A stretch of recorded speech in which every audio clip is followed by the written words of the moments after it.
Këtu kemi rreth 1 muaj që dëgjojmë çuditëra shumë të mëdha, por unë nuk mendoj që i është lënë Shqipërisë dhe i është lënë shqiptarëve të rishpikin rrotën.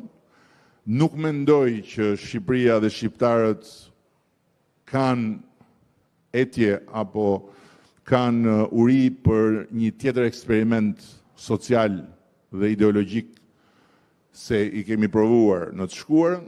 Unë mendoj që ne duhet jemi të vendosur që të rrisim kapacitetet tona për të konkuruar me tjerët.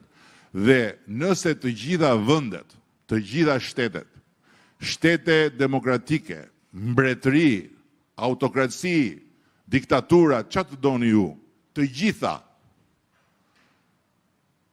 synojnë rritjen e investimeve të huaja, Shqipëria nuk mundet dot t'i konsiderojë investimet e huaja kërcënim për sovranitetin dhe për integritetin territorial edhe për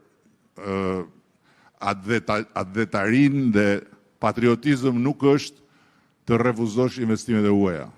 Patriotizëm është të rrisësh kapacitetin ekonomik të vendit dhe të rrisësh volumin e të ardhurave në xhepin e pensionistëve, në xhepin e atyre që i shërbejnë shtetit dhe patjetër edhe në xhepin e bizneseve.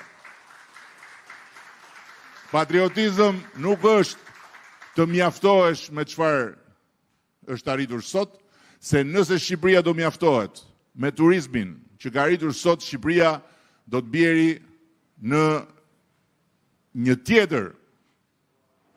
tjetër hedek. Në hendekun që kanë rënë vendet që kanë mbetur peng i turizmit masiv.